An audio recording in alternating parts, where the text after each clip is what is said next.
आशुतोष जी, ये बिल ला करके जिस तरीके से प्रधानमंत्री थे, मुख्यमंत्री हैं, मंत्री हैं, उन लोगों को हटाने के प्रावधान पहले से रखा हुआ है संविधान में। और ऐसा हालांकि लिखित में नहीं है, लेकिन ऐसी चर्चा है कि जब ये संविधान सभा में बहस हो रही थी तो हुआ कि हमारे राजनेताओं का पतन इतना नहीं हो जाए कि जेल जाने वक्त भी सत्ता कुर्सी पकड़ कर बैठे रहेंगे। तो अब चूंकि पतन इस कदर हो रहा है तो बिल लाना जरूरी है। तो फिर बिल का विरोध किस बात का? देखिए लक्ष्मण जी, इस पूरी डिबेट के दो पहलू हैं। पहला पहलू तो यह है कि अगर किसी के खिलाफ गंभीर भ्रष्टाचार के आरोप है या गंभीर आपराधिक मामला उनके खिलाफ है और उनको गिरफ्तार किया जाता है तो क्या उनको अपने पद पर बने रहना चाहिए या नहीं बने रहना चाहिए।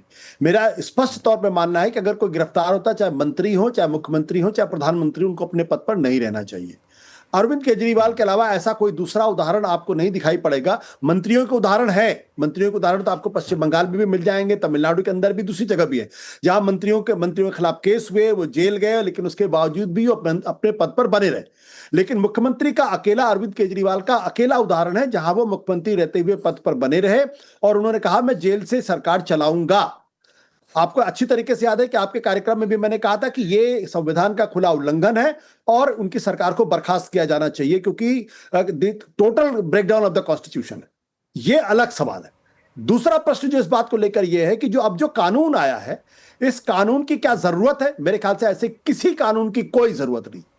आप इस तरीके का कानून अगर आप देंगे तो उस कानून का असर क्या होगा कि जो राज्य की तमाम मुख्यमंत्री हैं, चाहे वो विपक्ष के हों चाहे सरकार के हों, वो एक तरीके से उनको अस्थिर करने का एक बहुत बड़ा हथियार केंद्र सरकार के हाथ में आ जाएगा और उससे आपका पूरा का पूरा फेडरल स्ट्रक्चर कोलैप्स कर जाएगा। और ये बात मैं क्यों कह रहा हूं? सरकार कैसे? एक मिनट, मैं ये बात क्यों कह रहा हूं? मैं इसलिए इस बात को कह रहा हूं क्योंकि हमारे यहां जो एजेंसीज का जो रवैया है वो कांग्रेस के जमाने में भी बहुत अच्छा नहीं था और 2014 के बाद से तो ऐसी स्थिति पैदा हो गई है कि 2024 के लोकसभा चुनाव के पहले अरविंद केजरीवाल, हेमंत सोरेन को गिरफ्तार कर लिया जाता है, कांग्रेस पार्टी का खाता सीज कर दिया जाता है। सुप्रीम कोर्ट ने जो टिप्पणियां, मैं 4 टिप्पणियां खाली बताऊंगा जो पिछले 3 महीने के अंदर आई, जो ईडी के ऊपर उन्होंने की है संक्षिप्त में। 22 मई को ईडी ने साफ तौर पर कहा है कि ये जो है वो it has crossed all limits. ED के बारे में कहा, ED has crossed all limits. दूसरी बात जो उन्होंने 7 अगस्त को कही है कि सीडी जो ईडी है वो एक ठग बन गया है जो कानून के दायरे में काम नहीं करता है। ये सुप्रीम कोर्ट की टिप्पणी है। उसमें भी उन्होंने कहा कि 5000 ECIR आपने दायर किए हैं, उसमें कन्विक्शन रेट 10% से कम का है। ये सुप्रीम कोर्ट की टिप्पणी है। उसके बाद उन्होंने कहा कि अगर कोई आदमी, आप उसको लंबे समय तक जेल में डाल देते हैं, फिर वो बाइज्जत बरी हो जाता है, तो उसके लिए कौन जिम्मेदार? ये सुप्रीम कोर्ट की टिप्पणी। 21 जुलाई को 2025 को सुप्रीम कोर्ट ने फिर कहा कि आप इस वायरस को देश के अंदर मत फैलाइए।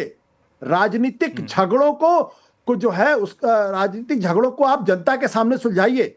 इसको ईडी का इस्तेमाल मत करिए। And why are you being used? ED से पूछा कि आप क्यों इस्तेमाल हो रहे हैं। ये सुप्रीम कोर्ट की टिप्पणी है 21 जुलाई 2025 को। 5 अगस्त को जो भी हाल की जो टिप्पणी है उसमें कहा है कि एक पैटर्न बन गया है जहां बिना किसी सबूत के, बिना किसी आरोप के आप लोगों को जेल के अंदर डाल देते हैं और फिर वो आदमी परेशान। ये सुप्रीम कोर्ट की टिप्पणी। ये सारा विरोध इसलिए हो रहा है, ये सारा विरोध इसलिए हो रहा है क्योंकि जांच एजेंसियों का दुरुपयोग करने का आरोप लग रहा है। डर इस बात का है कि दुरुपयोग करके आप जेल में डाल देंगे, 31वें दिन उनको पद छोड़ना पड़ जाएगा। कुल मिला के ये समझो आपकी बातों से। हर्षवर्धन त्रिपाठी, मैं तो वैसे आपके पास कई सारे सवाल लेके आना चाह रहा था, लेकिन अभी तक जो डिबेट में आपने सुना, मैं मान के चल रहा हूँ कि बहुत सारी चीजें जिस पर आप रिएक्ट करना चाहेंगे। नहीं लक्ष्मण जी, जाहिर है विषय ऐसा है तो उस पे सवाल नहीं भी हो तो एक तय विषय है और तय राय है उस पर।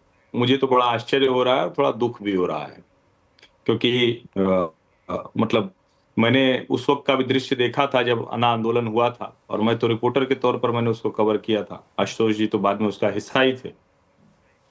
हम लोगों ने क्या वहां देखा? गुड़गांव की एमएनसी से, नोएडा से, फरीदाबाद से नौजवान निकल कर आ रहा था और कह रहा था कि ये भ्रष्टाचार हर पार्टी में। पहली बात तो मैं ये कतई नहीं मानता हूं कि भारतीय जनता पार्टी में भ्रष्टाचार नहीं है। अजीत पवार को चक्की पीसिंग से डिप्टी चीफ मिनिस्टर है, तो ये कोई छिपी हुई चीज नहीं है। ये वाली डिबेट का तो मैं मतलब नहीं समझ पा रहा हूं कि आज ये क्यों हो रही है। जहां तक रही बात कि पार्टियां एक दूसरे को निगल लेती हैं, तो हमने देखा है कि राष्ट्रीय जनता दल ने ओवैसी जी की पार्टी को लगभग निकल लिया, एक विधायक बच पाया। राजस्थान में कांग्रेस ने पूरी बसपा निगल ली थी, हजम कर गए, पता ही नहीं चला, बसपा उठ नहीं पाई। तो राजनीतिक दल एक दूसरे को तोड़ने, कमजोर करने, उसको परेशान करने, इससे हमारे आपके कहने से रुक जाएंगे तो हम आप फिर बहुत बड़े स्वप्न लोक में हैं। राजनीति बहुत टफ नट टू क्रैक है। हम लोग टीवी पर डिबेट में भले कुछ करें, और मैं मानता हूं कि 90% पत्रकार गलती से भी उधर जाने लायक नहीं होते। बहुत कठिन डगर होती है, नेता बहुत कुछ झेलता है, बहुत दूसरी तरह से झेलता है। लेकिन आज हम खड़े कहां हैं? लोकपाल के दायरे में आए प्रधानमंत्री, इसको लेकर देश आया था ना साथ में, और कोई वजह थी क्या? वो जो आप भ्रष्टाचार विरोधी आंदोलन रामलीला मैदान पर देख रहे थे, हम लोग भी बवाना तक चले जा रहे थे कि लोग पकड़े जा रहे हैं, जाने कहां कहां। इंडिया गेट पे मेला जैसा लग जाता था। कोई फैक्ट्री वाला लेके आ गया कि भाई ठीक है, हमने अपने वर्कर्स को भी छुट्टी दे दी, और अपनी पीछे गाड़ी में वो 100-200 लोगों का खाना भी लेकर आता, खाना लेकर। क्या इस देश में नेता सबसे अलग है?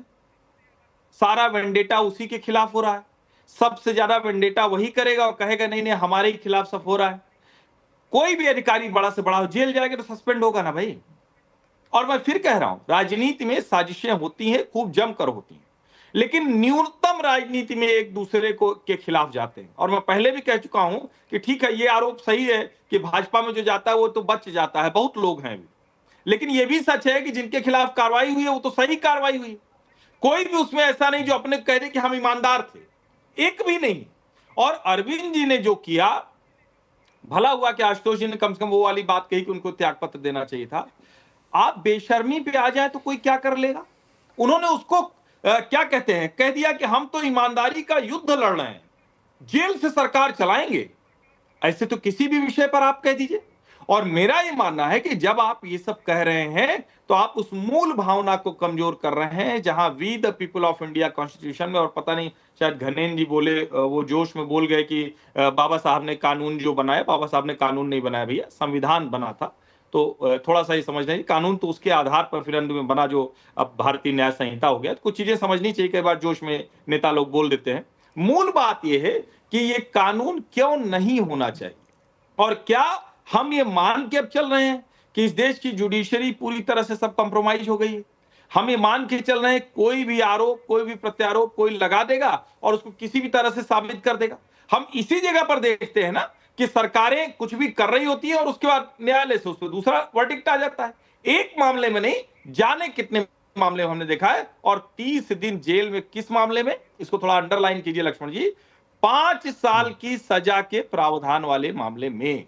अब अगर इसके बाद भी कोई बेशर्मी और बेहयाई करे कि ना ना हम पद पर बने रहेंगे, तो फिर लोकतंत्र को शर्मसार करने वाला, इस पर हम बहस क्या करेंगे? फिर तो आप लड़ते रहिए और 5 तर्क लाइए, घुमा घुमा के वही सब बात कीजिए जो रोज डिबेट में करते हैं। आज तो इसकी बात होनी चाहिए थी, ऐतिहासिक काम। हर्षवर्धन जी, मैं एक सवाल आपसे और पूछता हूँ।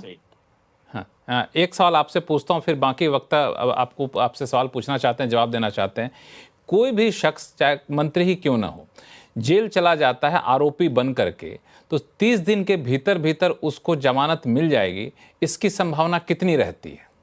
आप कई सारे एग्जांपल देख चुके हैं, आप ही बताइए मुझे। डर अधिकतम लक्ष्मण जी, अधिकतम आप जरा उठा के देखिए पीएमएलए एक्ट में तो जमानत का प्रावधान ही नहीं अधिकांश मामलों। नहीं, देखिए 2 चीज है, यानी आप ये मान रहे हैं कि सब के सब पीएमएलए एक्ट में ही जाने वाले हैं। आप ये मान रहे हैं पीएमएलए एक्ट का सब कि सब के सब मैंने एक उदाहरण दिया, भ्रष्टाचार में ही जाने वाले हैं। हाँ, मैं उदाहरण दिया के तौर पर ही कह रहा हूं मैं। अरे भाई, मैं तो इसके आगे की बात कर रहा हूं। मैं कह रहा हूं कि जो नेता ये कहता है कि हम समाज सेवा करने आए हैं, जो नेता कहता है कि हम तो सब छोड़ कर आ रहे हैं, जो नेता ये कहता है कि जो घर फूंके अपना चले, हमारे साथ वाली भावना के साथ आए हैं, वो इतने गंभीर आरोप पर भी पद पर बना रहेगा। 30 दिन जेल में जाने के बाद उसको शर्म नहीं आएगी? ठीक है, ठीक है। मैं एक सवाल और पूछ लूं आपसे हर्षवर्धन जी, इस बिल के साथ क्या आप इस बात की भी जिम्मेदारी तय कर सकते थे कि जिस एजेंसी ने किसी नेता पे भ्रष्टाचार का आरोप लगाया है और उस आरोप में अगर नेता जेल में चला जाता है, तो आप कोशिश करिए कि 2-3 हफ्ते के भीतर भीतर अपनी रिपोर्ट, प्राइमरी रिपोर्ट कम से कम दीजिए, ताकि उसको बाहर निकलना है कि नहीं निकलना वो तय हो जाए। अब चार्जशीट फाइल ही नहीं करेंगे, रिपोर्ट फाइल ही नहीं करेंगे, पड़ा रह जाएगा वो तो जेल में। एकदम एग्जाम्पल आया है ये होना चाहिए। बिल्कुल, अगर ये 30 दिन का मामला है तो आपको ये तय करना पड़ेगा। और मैं तो इससे आगे कहता हूं, पता नहीं आपकी डिबेट में कभी मैंने कहा कि नहीं, अगर कोई अधिकारी, कोई एजेंसी किसी नेता को झूठे मामले में फंसाए तो उन अधिकारियों के खिलाफ भी दंड की व्यवस्था होनी चाहिए। इसमें कोई गोपाल कृष्ण अग्रवाल जी, हम सिस्टम एक गोपाल तरफ से कृष्ण नहीं अग्रवाल सुधार जी सकते हैं। हाँ बिल्कुल, गोपाल कृष्ण अग्रवाल जी, क्या इस बिल को और ज्यादा संतुलित बनाने की जरूरत है? अभी हर्ष जी हमारी बातचीत में कई पहलू निकल कर आए। नहीं, देखिए, जो भी सजेशन आएंगे उनको देख के, स्टडी करके उनको इनकॉर्पोरेट तो किया ही जाएगा। इसीलिए तो स्टैंडिंग कमेटी को गया है। ऐसा तो नहीं है कि बिल आया और मेजॉरिटी तो है ये एनडीए की, पास भी करने की बात हो सकती थी, वो बात नहीं है। इसीलिए चर्चा की गई, व्यापक चर्चा करने के लिए रखा गया है, और उसको आप उसके बाद भी इस पे चर्चा होगी। तो कई सजेशंस आ सकते हैं, बेटर भी हो सकता है। और लेकिन एक अभी चर्चा का क्या हमारा मूल उद्देश्य है, क्या देश में सत्ता में रहने का उसको अधिकार है? जो क्या यह है 5 साल से अधिक, यानी वैसे ऐसे आसान छोटे मोटे गंभीर अपराधों आरोप, का नहीं, गंभीर आरोपों में जिनमें 5 साल से ऊपर की सजा है। और ऐसे गंभीर आरोप बहुत कम होंगे जिनमें 5 साल से ऊपर की सजा, वो हीनियस क्राइम्स हैं, उनके ऊपर बिल्कुल उसको सत्ता में रहने का अधिकार नहीं है, चाहे वो कितना ही अच्छा उसका पास्ट क्यों ना हो। जब तक उसके ऊपर गंभीर आरोप है और फिर भी उसको डिस्क्वालीफाई नहीं किया जा रहा, उसको केवल टेम्पररी, जब तक कि उसको वो वापस बेल ले ले।